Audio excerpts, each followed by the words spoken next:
আসসালামু আলাইকুম। আমি মোহাম্মদ রেজাউল ইসলাম, সহকারী অধ্যক্ষ, সরকারি এমএম কলেজ যশোর।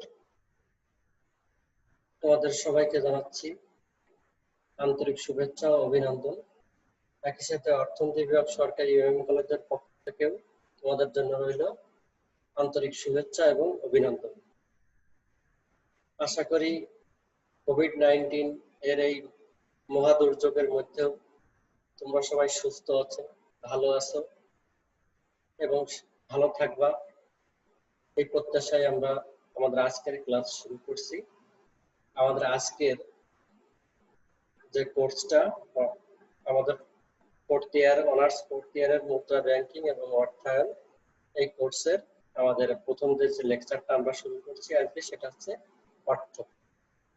এই অর্থের পরে আমাদের আজকের প্রথম ক্লাসটা, আশা করি তোমরা উপভোগ করবে।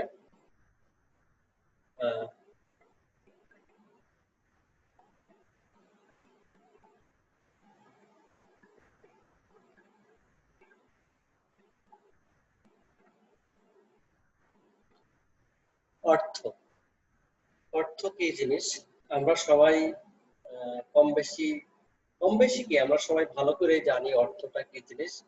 দৈনন্দিন জীবনে আমাদের চলার পথে অর্থ ছাড়া আমাদের এক বিন্দু চলা মুশকিল। অর্থাৎ অর্থ ছাড়া আমাদের জীবনটা একেবারে কি বলবো, অচল। অর্থ ছাড়া আমরা এক বিন্দু আমরা চলতে পারি না। কিন্তু কোনো একটা স্টুডেন্টকে যদি আমরা জিজ্ঞেস করি যে অর্থটা কি বলতো, সে যে সংজ্ঞাটা দেওয়ার চেষ্টা করবে সেটা তার জন্য খুব কঠিন হয়ে যাবে। শুধু একজন স্টুডেন্ট কেন, যে কোনো একজন মানুষকে, একজন পরিণত ব্যক্তিকেও যদি আমরা জিজ্ঞেস করি যে আপনি যে অর্থটা ব্যবহার করেন দৈনন্দিন জীবনে, আপনার এই অর্থটার সংজ্ঞাটা কি আমাদেরকে একটু বলেন, সে কিন্তু অর্থ সংজ্ঞা দিতে যে কিন্তু সে একটু থমকে যাবে। অথচ অর্থ কি কাজে লাগে এটা কিন্তু সে খুব ভালো করেই জানে। সুতরাং অর্থ কি জিনিস এটা আমরা যতটুকু না আমরা তাকে সংজ্ঞায়িত, অর্থকে ডিফাইন করতে পারি, সংজ্ঞায়িত করার চেষ্টা করতে পারি, তার চেয়ে আমরা অর্থ কাকে বলে, সেটা অর্থের ফাংশনটা কি, সেটা যদি দেখার চেষ্টা করি, তাহলে কিন্তু আমাদের কাছে অর্থটা আরো একটু ক্লিয়ার পাই। সুতরাং অর্থ এমন একটা জিনিস যেটা দ্বারা আমাদের দৈনন্দিন জীবন, যেটা ছাড়া আমাদের দৈনন্দিন জীবন একেবারেই অচল, অথচ সংজ্ঞায়িত করাটা একটু কঠিন। তো আমরা যদি আমাদের অর্থের যে সংজ্ঞা, আমাদের বিভিন্ন অর্থনীতিবিদ আমাদেরকে সংজ্ঞা দিয়ে গেছেন, তার ভিতরে অনেকগুলো সংজ্ঞা আছে। আমরা যদি এখানে কাউতারের সংজ্ঞাটা উল্লেখ করি, অর্থ যায় যা বিনিময়ের মাধ্যম হিসেবে জনসাধারণের কাছে গ্রহণীয় এবং মূল্যের পরিমাপক এবং সঞ্চয়ের বাহন হিসেবে ভূমিকা পালন করে। অর্থাৎ ফুললি অর্থটাকে আমরা যদি বোঝার চেষ্টা করি,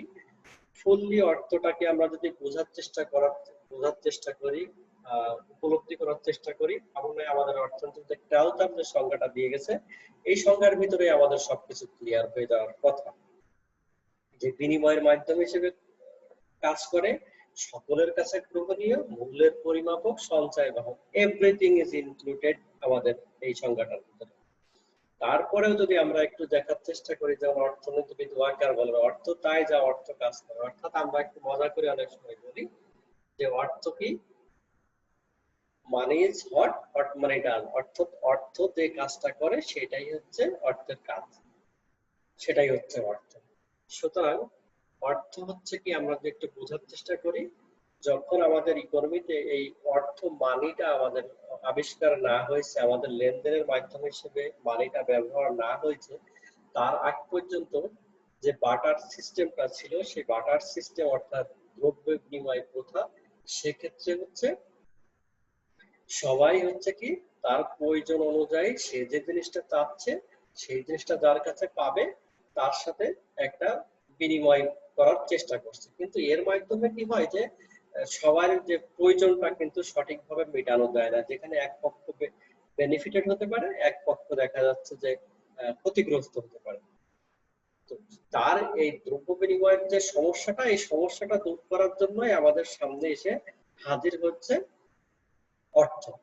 অর্থাৎ অর্থই হচ্ছে এই বাটার সিস্টেমের যত সমস্যাগুলো ছিল সেই সমস্যাগুলো দূর করে আমাদের সামনে আমাদের জীবনযাত্রা, আমাদের দৈনন্দিন কেনাকাটা সবকিছু এভরিথিংটাকে সহজ করার চেষ্টা করছি। এরপরে আমরা যদি এই অর্থটাকে কাকে বলে, অর্থের কার্যাবলীটা যদি আমরা একটু দেখার চেষ্টা করি, অর্থের কার্যাবলীটা আমরা ব্যাখ্যা করার চেষ্টা করি, তাহলে আমাদের অর্থের সংজ্ঞাটা, অর্থের জিনিসটাকে আমরা আরো বেশি ভালোভাবে উপলব্ধি করার চেষ্টা করতে পারি। তো অর্থের কার্যাবলী কি? অর্থের অনেকগুলো কার্যাবলী আছে। তো সবগুলো কার্যাবলী আমরা আমাদের সময়ের স্বল্পতার জন্য যে ক্লাসটাকে যেভাবে সাজানোর চেষ্টা করছি, সবগুলো জিনিস একটু তার জিনিসটাকে আমরা যতটুকু সম্ভব নিয়ে আসার চেষ্টা করছি, কারণ আমাদের একটা সময়ের লিমিটেশন ছিল, আছে এখনো। তো অর্থের আমরা মেন কার্যাবলী কয়েকটার কথা বলছি এখানে, যেমন বিনিময়ের মাধ্যম, মূল্যের সংরক্ষক, মূল্যের পরিমাপক, স্থগিত লেনদেনের মান। অর্থাৎ আমরা যদি প্রথমটা দেখার চেষ্টা করি যে বিনিময়ের মাধ্যম। বিনিময়ের মাধ্যমটা কি? যে আমাদের যে বাটার সিস্টেমের যে সমস্যাটা ছিল সেটা হচ্ছে কেনাকাটা। বাজারে যখন দুইজন ব্যক্তির মাধ্যমে মাঝে কেনাকাটাটা হয়, একজন ক্রেতা একজন বিক্রেতা, সেক্ষেত্রে কিন্তু বিক্রেতাও যেমন ক্রেতাকে চেনে না, ক্রেতাও কিন্তু বিক্রেতাকে চেনে না। অর্থাৎ দুইজন অপরিচিত লোকের মাঝে যে কেনাকাটাটা, এই কেনাকাটাটা আমরা যদি একটু বোঝার চেষ্টা করি, কত সহজ করে দিচ্ছে আমাদের অর্থ। অর্থাৎ কেউ কাউকেই চেনে না, কিন্তু উভয় ক্রেতা বিক্রেতা তাদের যে দ্রব্য আছে তার যে বিনিময়টা করছে, এই বিনিময়টা কিন্তু আমাদের কাছে সামনে খুব সহজ করে নিয়ে এসে দাঁড় করাচ্ছে হচ্ছে অর্থ। অর্থাৎ অর্থই হচ্ছে বিনিময়ের মাধ্যম। আমরা আমাদের দৈনন্দিন জীবনে যত কেনাকাটা, আমরা যত কিছুই দেখার চেষ্টা করি, সবকিছুই হচ্ছে কিন্তু এই অর্থের মাধ্যমে। সেকেন্ডলি আমরা যদি দেখার চেষ্টা করি, সেটা হচ্ছে মূল্যের সংরক্ষক। মূল্যের সংরক্ষক মানে হচ্ছে স্টোর অফ ভ্যালু আমরা যেটাকে বলি, সেটা হচ্ছে আমরা কিন্তু সব সময় আমাদের যে অ্যাসেটটা থাকে, আমাদের যে সম্পদ আছে, আমাদের যে যা কিছুই আছে সম্পদ, সবকিছুই কিন্তু আমরা সংরক্ষণ করতে চাই। কিন্তু যখন আমরা যদি দেখার চেষ্টা করি, যখন বিনিময় প্রথা ছিল, বাটার সিস্টেমটা, তখন কিন্তু চাইলে একজন মানুষ তার সম্পদটাকে কিন্তু অনেকদিন সংরক্ষণ করতে পারতো না। একজন চাষি চাইলেই সে কিন্তু তার ধানটা বছরের পর বছর ধরে সেটা কিন্তু সে সংরক্ষণ করতে পারে না। তো এই যে মূল অর্থের আবির্ভাব, অর্থাৎ অর্থের কার্যাবলী যেটা আমরা দেখছি, যে মূল্যের সংরক্ষণ, অর্থাৎ যে একজন মানুষ তার সম্পত্তিটাকে সংরক্ষণ করতে পারছে অর্থের মাধ্যমে। তার মানে সে একটা ইনফিনিটি সময়ের জন্য সে চাইলে তার সম্পদটাকে সংরক্ষণ করতে পারে, সেটা হচ্ছে অর্থের মাধ্যমে। আমি যদি আমার যদি একটা 1 কোটি টাকার একটা অ্যাসেট থাকে, সেটা বিক্রি করে দিয়ে যদি আমি সে টাকাটা আমি যদি ব্যাংকে রেখে দিই, অনেক ভাবেই আমরা বলতে পারি যে যে মূল্যের সংরক্ষক হিসেবে কাজ করছে আমাদের এই অর্থটা। থার্ড হচ্ছে আমরা যদি বলার চেষ্টা করি, সেটা হচ্ছে মূল্যের পরিমাপক। মূল্যের পরিমাপক বলতে আমরা বোঝাচ্ছি যে কোনটার দাম বেশি, কোনটার দাম কম। যদি সিম্পলি বলার চেষ্টা করি আমরা, যে বাটার সিস্টেমে যখন আমাদের ছিল, তখন কিন্তু আমাদের এমন হতে পারতো যে যে কৃষকের ধানের মাছের দরকার, আর একজন জেলের যদি চাউলের দরকার হয়, অর্থাৎ চাষির সঙ্গে যদি আমার একজন জেলের দ্রব্য বিনিময় প্রথা হয়, যে ধানের বিনিময় অথবা চাউলের বিনিময়ে মাছ, তো সেক্ষেত্রে যেটা দেখা যায় যে যার যে জিনিসটার প্রয়োজন বেশি, সে কিন্তু তার সে যার জিনিসটা দরকার, সেখানে কিন্তু একটা ভ্যালুয়েশন অথবা ডিভ্যালুয়েশনের একটা ব্যাপার কাজ করে। অর্থাৎ যে কোনো একটা দ্রব্যটাকেই কিন্তু বেশি গুরুত্বর কারণে সেটাকে কিন্তু বেশি মূল্যবান মনে হতে পারে, অ্যাকচুয়ালি সেটা তো নাও হতে পারতো। সুতরাং মূল্যর পরিমাপক হিসেবে ওই অর্থ আমাদের সামনে এসে হাজির। যেরকম যে কোন দ্রব্যটা দাম, সেই চাউলের দাম বেশি নাকি মাছের দাম বেশি, এটা কিন্তু ওই জেলে আর অথবা চাষির ইচ্ছার উপর নির্ভর করছে না। সেটা কারণ মার্কেট সিস্টেমটাই সেখানে কিন্তু আমাদেরকে সেটা প্রমাণ করে দেখাই দিচ্ছে যে আসলে কোনটা দামি। কারণ বাজার তার যে নিজস্ব সিস্টেম আছে, তার মাধ্যমেই কিন্তু দেখাই দিচ্ছে যে অর্থের মাধ্যমেই যেটা হচ্ছে যে কোনটা দামি হতে পারে। এরপর হচ্ছে স্থগিত লেনদেনের মান, ডিফার্ড যে পেমেন্ট সিস্টেমটা, মানে কোনো লেনদেনটা যদি কখনো স্থগিত হয়ে যায়, অর্থাৎ ফার্স্ট পার্সন সেকেন্ড পার্সনের মাধ্যমে যে লেনদেনটা হতে পারে, সেক্ষেত্রে অনেক ক্ষেত্রে আমরা দেখতে পারি যে থার্ড পার্সনের কোনো আবির্ভাব হতে পারে। অর্থাৎ যে দুইজনের যে প্রয়োজনটা তার ভিত্তিতে যে আমাদের বিনিময় কতটা হওয়ার কথা ছিল সেটা কিন্তু অনেক সময় স্থগিত হয়ে যায়। তার মানে একটা মানুষের যে এটা প্রয়োজন হচ্ছে আর একজনের সেটা নাও হতে পারে, এরকম অবস্থায় আমাদের কিন্তু অনেক সময় লেনদেনটা স্থগিত হয়ে যেতে পারে। তো এই স্থগিত লেনদেনটা আমাদেরকে আবার কন্টিনিউ করার যে সিস্টেমটা আমাদের সামনে নিয়ে হাজির হয় সেটা হচ্ছে আমাদের অর্থ। সুতরাং এই অর্থের যে মেন কার্যগুলি, যেটা আমরা বলছি যে বিনিময়ের মাধ্যম, মূল্যের সংরক্ষক, মূল্যের পরিমাপক, স্থিতিশীল লেনদেনের মান, আরো অনেকগুলো কার্যবলী, অনেকে ইচ্ছে করলে আমরা অনেকগুলো তো বেশি করে দেখাতে পারতাম। এইগুলোই মূলত হচ্ছে কার্যবলী। এটা ছাড়া আমরা অন্যান্য কার্যবলী হিসেবে দুটো পয়েন্ট আমি রাখছি এখানে, যে একটা হচ্ছে সামাজিক কার্যবলী আর একটা হচ্ছে মনস্তাত্ত্বিক কার্যবলী।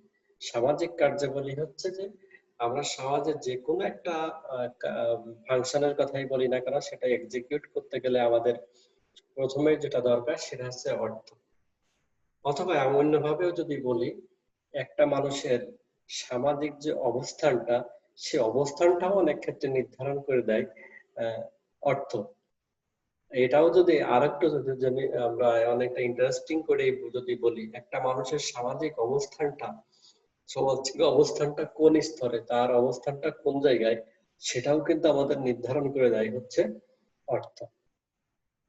মনস্তাত্ত্বিক কার্যবলী যদি আমরা বলতে পারি, যতই আমরা বলার চেষ্টা করি না কেন যে অর্থই সকল অনর্থের মূল, কিন্তু ইকোনমিক্স এর এই গ্রাউন্ডের থেকে যদি আমরা বলার চেষ্টা করি, সেটা হচ্ছে যে অর্থ একটা মানুষের সুখ অথবা অসুখ, এটা কিন্তু মনে হয় নির্ধারণ করে দেয় হচ্ছে অর্থ। কারণ এই মুহূর্তে যদি আমার কাছে অনেকটা পর্যাপ্ত টাকা থাকে, তাহলে আমি কিন্তু এখন এই মুহূর্তে সবচেয়ে সুখী মানুষ। আর আমি যদি টাকার অভাবে অনুভব করি, তাহলে মনে হয় যেন যে অনেক অসুস্থতা অথবা খারাপ লাগার একটা ব্যাপার কিন্তু আমার ভিতরে এটা ভর করে। সুতরাং মনস্তাত্ত্বিক ভাবেও কিন্তু আমাদের অর্থের অনেক কার্যবলী আছে। সুতরাং খুব সংক্ষেপে আমরা অর্থের কিছু কার্যবলী আমাদের সামনে নিয়ে আসার চেষ্টা করছি, যেটা মোটামুটি আমরা দেখছি। এরপরে যদি আমরা একটু সামনের দিকে আগাই, অর্থের চাহিদা। অর্থের চাহিদা বলতে আমরা বোঝাচ্ছি, অর্থের চাহিদা বলতে আমরা কি বুঝি? অর্থের চাহিদাটা হচ্ছে, আমরা নর্মালি ডিমান্ড বলতে কি বুঝি, যে কোনো একটা জিনিস পেতে চাই। তো মানি ডিমান্ডটাও সেম একই ভাবে যদি আমরা দেখার চেষ্টা করি, একজন ভোক্তা একটা নির্দিষ্ট সময়ে যতটুকু টাকা সে হাতে রাখতে চায়, তার প্রয়োজন অনুভব করে, সেটাই হচ্ছে আমাদের অর্থের চাহিদা। তো অর্থের চাহিদাটা মেইনলি নির্ভর করে হচ্ছে মানুষের ইনকামের উপরে। অর্থাৎ একটা মানুষের যদি ইনকাম বেশি হয়, সেক্ষেত্রে তার অর্থের চাহিদাটাও বেশি হবে। অর্থের চাহিদাটাও, ইনকাম যদি কম হয়, সেক্ষেত্রে তার অর্থের চাহিদাটাও কমে যেতে পারে। সুতরাং অর্থের চাহিদাটা মেইনলি নির্ভর করছে হচ্ছে একটা মানুষের ইনকামের উপর। কিন্তু এটা কিন্তু আমরা নট নেসেসারিলি যে আমরা বলতে পারি যে একটা মানুষের অর্থের চাহিদাটা সম্পূর্ণভাবে নির্ভর করছে তার ইনকামের উপরে। অর্থাৎ ইনকামের থেকে, ইনকাম যেটুকু আছে তার থেকে অর্থের চাহিদা বেশিও হতে পারে। আবার অনেক ক্ষেত্রে প্রয়োজনীয় বাস্তবতা অথবা বিভিন্ন পারিপার্শ্বিকতার কারণে তার যতটুকু ইনকাম আছে তার থেকে তার ইনকাম, অর্থের চাহিদাটা কমও থাকতে পারে, যদিও বেস্ট অন মানুষের ইনকাম। তো অর্থের চাহিদাটাকে যদি আমরা একটু ক্লাসিফাইড করার চেষ্টা করি, সেটা হচ্ছে যে তিন ভাগে আমরা ভাগ করছি। একটা হচ্ছে লেনদেন চাহিদা, একটা হচ্ছে পূর্ব সতর্কতামূলক চাহিদা, আর একটাকে আমরা বলতেছি ফটকা চাহিদা। তো লেনদেন চাহিদা, লেনদেন চাহিদাটাকে আমরা কোনটা বলি, যেটা হচ্ছে transaction demand, transaction demand of money. অর্থাৎ লেনদেনের জন্য যে অর্থের পরিমাণটা আমরা একজন ক্রেতা অনুভব করে, সেটাকে আমরা লেনদেন চাহিদা বলছি। অর্থাৎ দৈনন্দিন জীবনে মানুষের কেনাকাটা, অন্যান্য যে বিভিন্ন ধরনের প্রয়োজন মেটানোর জন্য একজন ক্রেতা, একজন ভোক্তা যতটুকু টাকা হাতে রাখতে চায়, যেটুকু প্রয়োজন অনুভব করে, সেটাকে আমরা বলতে পারি অর্থের লেনদেন চাহিদা। পূর্ব সতর্কতামূলক চাহিদাটা আমরা যদি বলার চেষ্টা করি, সেটাও কিন্তু লেনদেন চাহিদার মতোই। পূর্ব সতর্কতামূলক চাহিদাটা হচ্ছে একটা মানুষ তার ভবিষ্যতের যে আনসার্টেনিটি গুলো সে ফেস করতে পারে অথবা সামনে আসতে পারে, এই জিনিসগুলো ফেস করার জন্য অথবা সেটাকে সেই প্রয়োজনটা মিট করার জন্য একজন মানুষ যেটুকু চায় অর্থ হাতে হাতে রাখতে চায় সেটাকে আমরা বলতেছি পূর্ব সতর্কতামূলক চাহিদা। ফটকা চাহিদার ক্ষেত্রে যদি আমরা একটু আলোচনা করার চেষ্টা করি, ফটকা চাহিদাটা হচ্ছে একটা মানুষ অথবা একজন বিনিয়োগকারী বলাটা ঠিক না, যে মানুষগুলো আমরা অর্থাৎ একটু বলে নিই যে ফটকা চাহিদাটাকে আমরা অনেকটা নেগেটিভ সেন্সে এখানে নিয়ে আসছি, যে শর্ট টার্মে স্বল্প সময়ের জন্য কোনো একটা ট্রানজাকশনের মাধ্যমে কোনোভাবেই যদি আমি একটা বাড়তি মুনাফা অর্জন করার যে চিন্তা ভাবনা, সেটাকে আমরা সাধারণত ফটকা চাহিদা হিসেবে দেখতে পাই। তো এই যে তিনটে চাহিদা মিলেই লেনদেন চাহিদা, পূর্ব সতর্কতামূলক চাহিদা, ফটকা চাহিদা, এই তিনটে চাহিদা মিলেই আমরা বলতে পারি অর্থের মোট চাহিদা। এই চাহিদাটা কিন্তু মূলত কেইনসিয়ান যে মানি ডিমান্ড, সেইটার যে তিনটা প্রকার, সেই তিনটা প্রকারটা নিয়ে আমরা কথা বলছি এখানে। তো আবার যদি আমরা একটু প্রথম থেকে একটু বলার চেষ্টা করি যে লেনদেন চাহিদাটা আবারও বলছি, সেটা নির্ভর করে কিসের পরে? একটা মানুষের ইনকামের উপরে। অর্থাৎ লেনদেনের পরিমাণটা নির্ভর করে একটা মানুষের ইনকামের উপরে। ইনকাম যদি বেশি হয়ে থাকে সেক্ষেত্রে তার কিন্তু লেনদেন চাহিদাটা বেশি। একইভাবে যদি মানুষের ইনকামটা কম হয় সেক্ষেত্রে তার কিন্তু লেনদেন চাহিদাটাও কমে যাচ্ছে। অর্থাৎ একটা মানুষ সে যদি বাজারে যাওয়ার সময় সে কতটুকু কেনাকাটা করবে এটা নির্ভর করছে কিন্তু তার ইচ্ছার উপরে না, এটা নির্ভর করবে হচ্ছে তার ইনকামের উপরে। তার যদি কাছে ইনকাম থাকে বেশি, তার মানি ব্যাগে যদি তার পর্যাপ্ত টাকা থাকে, তার কেনাকাটাটা বেশি হচ্ছে। সুতরাং লেনদেন চাহিদাটা ফুললি নির্ভর করছে ইনকামের উপরে। অর্থাৎ ইনকামের সাথে লেনদেন চাহিদার একটা পজিটিভ সম্পর্ক আছে, যে ইনকাম যদি বেশি হয় সেক্ষেত্রে লেনদেন চাহিদা বেশি হবে, ইনকাম যদি কম হয় লেনদেন চাহিদাটা কমে যাবে। আমি মনে হয় জিনিসটা একটু ক্লিয়ার আমাদের কাছে এখন। এরপর হচ্ছে পূর্ব সতর্কতামূলক চাহিদাটাও নির্ভর করছে ইনকামের পরে। কারো যদি ইনকাম বেশি হয় তাহলে সে পূর্ব সতর্কতামূলক সে অর্থাৎ ভবিষ্যতের আনসার্টেনিটিটা ফেস করার জন্য সে কিন্তু পর্যাপ্ত টাকা কিন্তু সে রেখে দিতে পারে হাতে। আর যদি ইনকাম কম হয় তাহলে সে তো তার বর্তমান চাহিদাটাই মিট করতে পারছে না, সুতরাং ভবিষ্যতের জন্য কিন্তু অতটা রাখতে পারছে না। সুতরাং পূর্ব সতর্কতামূলক চাহিদা যেটা বলছি সেটাও আমার লেনদেন চাহিদারই একটা এক্সটেনশন হিসেবে আমরা বলতে পারি।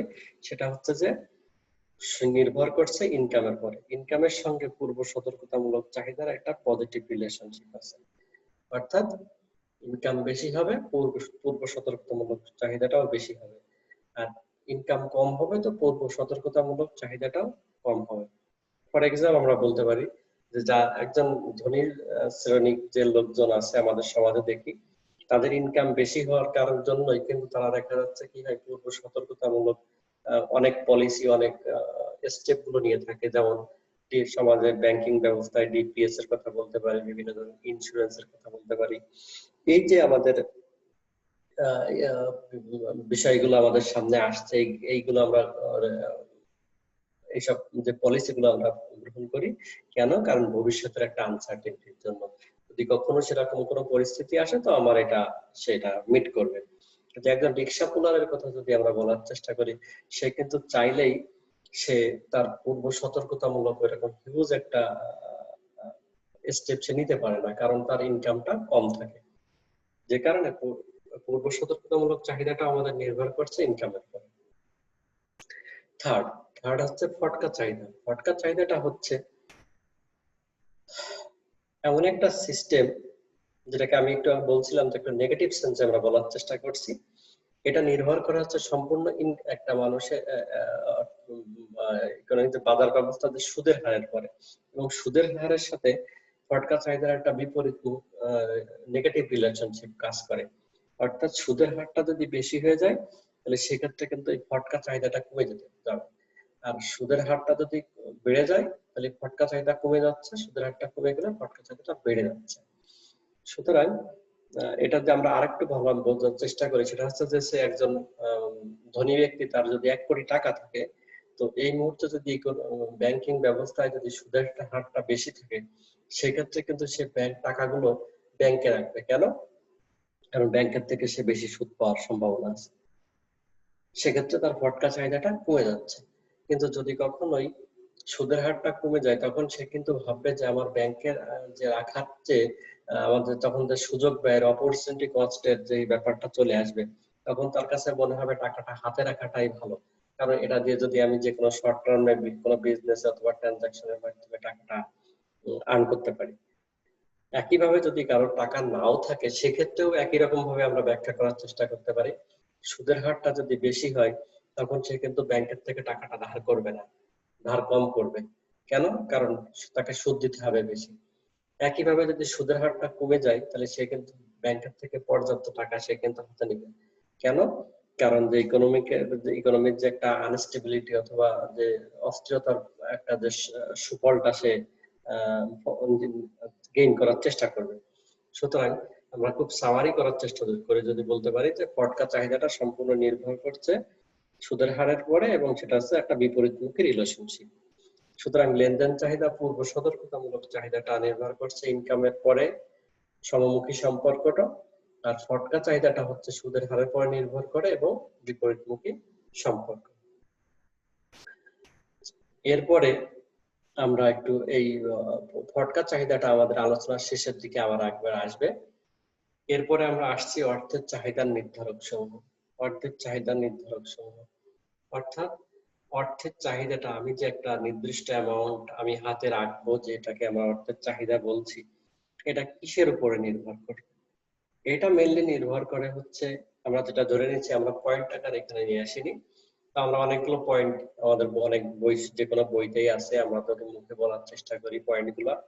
যে মেইনলি অর্থের চাহিদা, আমি প্রথমে যেটা বলছিলাম যে অর্থের চাহিদা নির্ভর করে কিসের পরে? একটা মানুষের ইনকামের পরে। অর্থাৎ ইনকাম বেশি হলে অর্থের চাহিদা বেশি, ইনকাম যদি কম হয় অর্থের চাহিদাটা কম। অর্থাৎ অর্থের চাহিদাটা মেইনলি নির্ভর করছে ইনকামে। ইনকাম ছাড়াও অনেক জিনিসের উপর নির্ভর করতে পারে। সে দাম স্তর, দাম স্তর যদি দাম বেড়ে গেলে তখন মানুষের কিন্তু অটোমেটিক্যালি অর্থের চাহিদাটা কি হবে? বেশি হয়ে যেতে পারে। আবার দেখা যাচ্ছে কি, যদি দাম স্তর কমে যায়, দাম কমে যায়, তার সেক্ষেত্রে আমাদের কিন্তু অর্থের চাহিদাটা কমে যেতে পারে। সুতরাং মেইনলি নির্ভর করে অর্থ ইনকাম এবং দাম স্তরের পরে। এটা ছাড়াও কিন্তু অনেক জিনিসের উপর নির্ভর করতে পারে। সে আমরা যদি বলার চেষ্টা করি ভোগ প্রবণতার কথা বলতে পারি। একটা মানুষের যদি অথবা একটা সমাজে যদি এমপিসি যদি বেশি হয়ে যায়, অর্থাৎ মানুষের যদি কনজাম্পশনের প্রবণতাটা বেশি আসে, সেক্ষেত্রে অর্থের চাহিদাটা বেশি হতে পারে। আমরা যদি উৎপাদনের ক্ষেত্রে দেখার চেষ্টা করি, যদি উৎপাদনের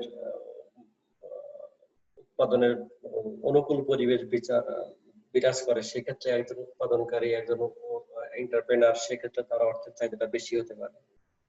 ট্যাক্স রেটের একটা ব্যাপার হতে পারে, ট্যাক্স করের হারটা কিন্তু অর্থের চাহিদার উপর একটা প্রভাব রাখতে পারে। তারপরে আমরা যদি বলার চেষ্টা করি যে সঞ্চয় প্রবণতা, একটা সমাজ একজন ব্যক্তির সাথে সাথে একটা সমাজেরও সঞ্চয় প্রবণতা আছে কেমন? যদি সঞ্চয় প্রবণতা বেশি হয় সেক্ষেত্রে কিন্তু অর্থের চাহিদাটা কিন্তু কমে যাচ্ছে।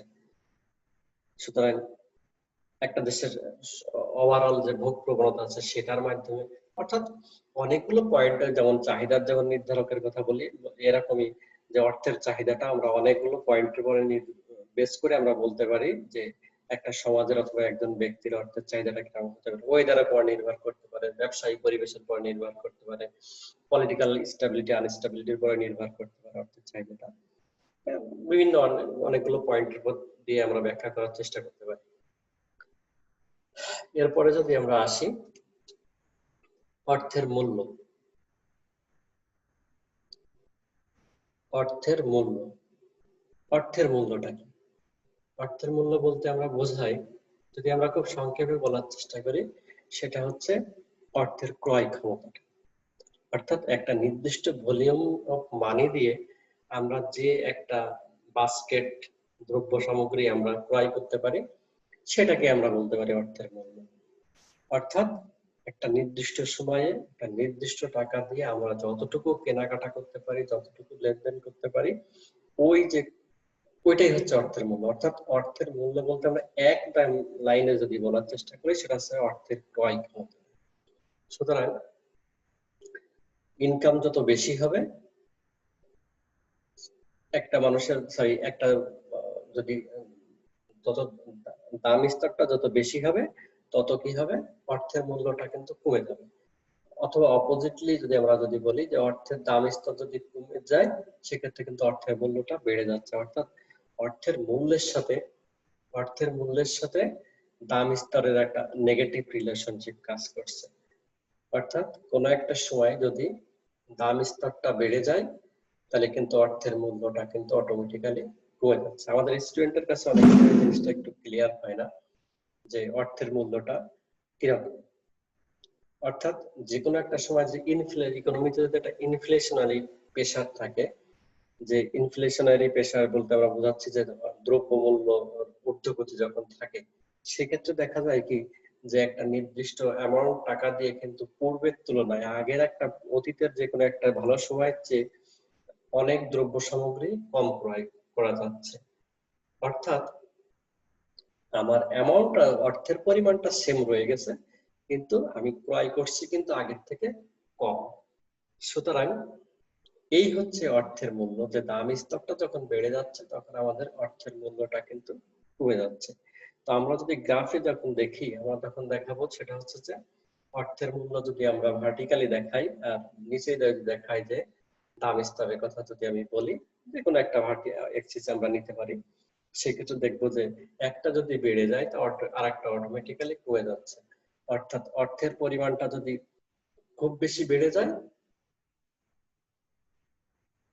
সরি, দাম স্তরটা যদি খুব বেশি বেড়ে যায়, তখন দেখবো যে আমাদের অর্থের মূল্যটা কমে যাচ্ছে।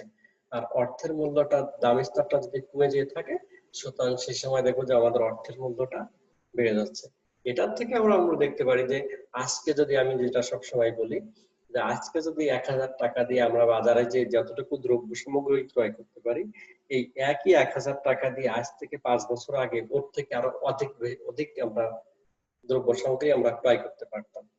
একইভাবে এই একই 1000 টাকা দিয়ে আমরা আজ থেকে 5 বছর পরের কথা যদি বলি, যেহেতু ইকোনমিতে আপওয়ার্ড একটা ট্রেন্ড রয়ে গেছে, সেক্ষেত্রে কিছু ইনফ্লেশনারি প্রেশার ইকোনমিতে থাকবে, এটা তো খুব স্বাভাবিক ব্যাপার। তো সেক্ষেত্রে আমরা দেখব যে জিনিসপত্রের দামটা কিন্তু আরো বেড়ে যাচ্ছে। অর্থাৎ একই 500 টাকা, 1000 টাকা যদি আমি ধরে রাখি, তাহলে পূর্ব, বর্তমান আর ভবিষ্যতের কথা যদি বলি, যে বাস্কেট অফ গুডস এর কথা আমরা বলছি, সেটা অতীতে অনেক বেশি ছিল, বর্তমানে আরো কম, ভবিষ্যতে আরো কম হতে পারে। সুতরাং এই হচ্ছে আমাদের অর্থের মূল্য, যে একটা নির্দিষ্ট অর্থ দিয়ে যেটুকু ক্রয় করা যায় সেটাকে আমরা বলতেছি অর্থের মূল্যটা, এবং দাম স্তরের সাথে এই অর্থের মূল্যের একটা নেগেটিভ রিলেশনশিপ কাজ করে, এটা বিদ্যমান। এরপরে আমরা যদি দেখা আরেকটা জিনিস, অর্থের মূল্যের সঙ্গে দামের সঙ্গে দামের সঙ্গে যদি আমরা অর্থের যোগান অর্থাৎ মানি সাপ্লাইয়ের সাথে একটা তুলনা করার চেষ্টা করতে পারি, দেখে সেটা হচ্ছে যে মানি সাপ্লাই যদি বেড়ে যায়, তাহলে কি হবে, দাম স্তর কিন্তু বেড়ে যাবে, যেটা আমরা ফিশারিয়ান সমীকরণের আমরা অন্য লেকচারে আমরা নিয়ে আসবো হয়তো, যে দাম স্তর যদি বেড়ে যাবে কখন, যদি মানি সাপ্লাই বেড়ে যায়। মানি সাপ্লাই বেড়ে গেলে দাম স্তর বেড়ে গেল, দাম মানি স্তর মানি সাপ্লাই কমে গেলে দাম স্তর কমে যাচ্ছে। অর্থাৎ মানি সাপ্লাইয়ের সঙ্গে প্রাইস লেভেলের কিন্তু একটা পজিটিভ রিলেশনশিপ আছে, আর এদিকে আমাদের ভ্যালু অফ মানির সঙ্গে প্রাইস লেভেলের কিন্তু একটা বিপরীত রিলেশনশিপ কাজ করছে। এটা হচ্ছে আমাদের অর্থের মূল্য নিয়ে মোটামুটি একটু কথা। এরপরে আমরা আসছি লাস্ট ওয়ান আমাদের আজকের ক্লাসে যেটা আমরা রাখছি, সেটা হচ্ছে তারল্যফাত। তারল্যফাত বলতে আমরা যেটা বুঝি, এটা হচ্ছে ওই আমরা একটু আগে কেইনসিয়ান যে মানি ডিমান্ডের যে ক্লাসিফিকেশন দেখছিলাম, এর সর্বশেষ যেটা সেটা হচ্ছে ফটকা কারবারি। ফটকা কারবারিটা আমরা এখানে নিয়ে আসছি একটু, যেটা এই জিনিসটা আমাদের একটু জটিল হতে পারে মনে হয় অনেকের কাছে। সেটা হচ্ছে যে আমাদের ইকোনমিক দুটো ধারা আছে, একটা আছে মনিটারিস্ট একটা যে ভিউটা, তাদের ধারণাটা হচ্ছে ইকোনমিতে মানি সাপ্লাই হচ্ছে সবকিছুর মূল, অর্থাৎ মানি সাপ্লাই দিয়ে ইকোনমির যত প্রবলেমটা আছে সেটা ফেস করতে পারি আমরা। অর্থাৎ যখনই প্রয়োজন মানি সাপ্লাই বাড়াতে হবে, যখনই প্রয়োজনটা মানি সাপ্লাই কমাতে হবে, অর্থাৎ money is always a panacea আমরা যেটা বলি, তার মাধ্যমে হয়তো ইকোনমির সব প্রবলেমটা সলভ করা যায়। কিন্তু কেইনস এর যে ভিউটা, সেটা হচ্ছে যে একটা ইকোনমিতে সবসময় মানি সাপ্লাই দিয়েই কিন্তু সব সমস্যার সমাধানটা আমরা রোধ করতে পারি না। সেটা হচ্ছে সেই তারল্যপাত তার এটা, যে ইকোনমিতে যদি আমি মানি সাপ্লাই বাড়ানোর চেষ্টা করি, যে শুধু মানি সাপ্লাই বাড়ানোর চেষ্টা করি, সেক্ষেত্রে কিন্তু সমস্ত সমস্যার সমাধান নাও হতে পারে। এরকম আমরা যদি মানি সাপ্লাই ইকোনমিতে বাড়ানোর চেষ্টা করি, অথবা মনিটারি অথরিটি যে আমাদের সেন্ট্রাল ব্যাংক, বাংলাদেশ ব্যাংক যদি চেষ্টা করে যে ইকোনমিতে মানি সাপ্লাই বাড়ানোর চেষ্টা করবে, তো সে কি করতে পারে? যদি সুদের হার কমানোর চেষ্টা করে, তো সুদের হার কমানোর চেষ্টা করবে, কতটা কমানো যেতে পারে? চাইলে তার সুদের হার তো জিরো করা যেতে পারে না, এবং সম্ভব না, অবাস্তব, অসম্ভব। তো যখন সে কি করতে পারে, যদি একটা সুদের হার কমানোর চেষ্টা করে, একটা সর্বনিম্ন একটা নির্দিষ্ট স্তরের নিচেই কিন্তু তার সুদের হারটা আর কমানো যায় না, অথবা দরকারও পড়ছে না। কেন? কারণ ওই যে সর্বনিম্ন যে একটা সুদের হার আছে, এই সুদের হারে কি হয়, অর্থের চাহিদাটা হয়ে যাচ্ছে অসীম, ইনফিনিটি হয়ে যাচ্ছে। তার মানে যে আমরা ধরে নিচ্ছি যে আমাদের সুদের হার এখন ইকোনমিতে আছে 10%, কি 8%, 9% যেটা বলি। যদি আমরা ওই সুদের হারটা আমরা আরো কমানোর চেষ্টা করি, সে কত পার্সেন্ট কমাতে পারি? আমরা 5% নিয়ে আসছি। এই 5%-এ যদি আমরা নিয়ে আসার চেষ্টা করি, তো 5%-এ আসলেই আর কমানো কিন্তু সম্ভব না, কারণ এইখানেই এই সুদের হারেই কিন্তু অর্থের চাহিদাটা অসীম হয়ে যেতে পারে। হ্যাঁ, যে ক্ষেত্রে আমরা দেখি যে আমাদের অর্থের চাহিদাটা ভূমি অক্ষের সমান্তরাল হয়ে যাচ্ছে, অর্থাৎ ইনফিনিটি হয়ে যাচ্ছে, অসীম স্থিতির মধ্যে ইনফিনিটি যে ইলাস্টিসিটি আমরা বলি যেটা, অর্থাৎ সেটা যদি আমরা আরো একটু ব্যাখ্যা করে বোঝার চেষ্টা করি, সেটা হচ্ছে যে তখন সুদের হারটা ওই ওই নির্দিষ্ট স্তরে সুদের হারে তখন অর্থের চাহিদাটা অসীম, অর্থাৎ ব্যাংকিং ব্যবস্থা থেকে সবাই খুব সহজে ব্যাংকের থেকে ওই টাকাটা নিচ্ছে। এখন এই টাকাটা যে নিচ্ছে, এই টাকাটা কি ইকোনমি থেকে বিনিয়োগ হচ্ছে? আমরা যদি একটু এক কথাই বলতে পারি যে না, পুরো টাকাটা বিনিয়োগ হচ্ছে ইকোনমিতে, এর গ্যারান্টি কিন্তু আমরা দিতে পারি না। তাহলে এই টাকাটা যাচ্ছে কোথায়? এই টাকাটা হয়ে যাচ্ছে ওই সেই ফটকা কারবারির দিকে চলে যাচ্ছে, যেটাকে আমি প্রথমেই বলছিলাম যে আমরা একটা নেগেটিভ সেন্স এটা দেখছি, যে ইকোনমিতে মানি সাপ্লাই বাড়ছে, ঠিক আছে, কিন্তু এই মানি সাপ্লাইটা যদি ইনভেস্ট প্রোডাক্টিভ পারপাসে যদি আমাদের এটা কাজে লাগে, তো তাহলে কিন্তু কোনো সমস্যা নেই। কিন্তু এক্সেস যে মানি সাপ্লাই ইকোনমিতে আসছে, এই এক্সেস মানি সাপ্লাইটা কিন্তু যখনই প্রপার প্রোডাক্টিভ পারপাসে বিনিয়োগ না হচ্ছে, তখন কিন্তু এই মানি সাপ্লাইটা কিন্তু ভোগের পরে একটা প্রভাব ফেলতে পারে। সেক্ষেত্রে কিন্তু আমাদের ইনফ্লেশনারি একটা প্রেসার ইকোনমিতে আসতে পারে, নানা রকম সমস্যা আসতে পারে। সুতরাং লিকুইডিটি ট্র্যাপস, ওইটাই লিকুইডিটি ট্র্যাপস, যে লিকুইডিটি অর্থাৎ তরল সম্পদটা একটা সমাজের অথবা একটা ইকোনমিতে উন্নয়নের একটা মাধ্যম, অথবা অর্থনৈতিক প্রবৃদ্ধি, যেটাই আমরা গ্রোথ রেট বাড়ানোর যেটাই বলি না কেন, একটা মাধ্যম, সেটা কিন্তু অনেক ক্ষেত্রে একটা গলার কাঁটা হিসেবে, অর্থাৎ ইকোনমির জন্য একটা বড় একটা ট্র্যাপস অথবা ফাঁদ দেখা দিতে পারে। সেজন্য এইটাকে কেইন্স এই লিকুইডিটি ট্র্যাপস, তারল্য ফাঁদ হিসেবে আমাদেরকে যেটা দেখিয়ে গেছেন, এবং এটা আসলে বাস্তবসম্মত। কারণ ইকোনমিতে যদি মানি সাপ্লাই বাড়ানো হয়, সেটা যদি ফুললি ইনভেস্টমেন্টের জন্য কাজে লাগে, লং টার্ম বিনিয়োগের কাজে লাগে, সেটা যদি প্রোডাক্টিভ পারপাসে কাজে লাগে, সেক্ষেত্রে কিন্তু কোনো সমস্যাটা না। কিন্তু আমরা দেখি একটা দেশের ইনভেস্টমেন্টটা, বিনিয়োগটা কিন্তু শুধুমাত্র সুদের হারের পরে নির্ভর করে না। কারণ সুদের হার কমলেই যে ব্যবসায়ী অথবা উদ্যোক্তা শ্রেণীর হাতে কাঁচা টাকা আসবে এবং সেটা বিনিয়োগের কাজে লাগে, সেটা কিন্তু নট নেসেসারি।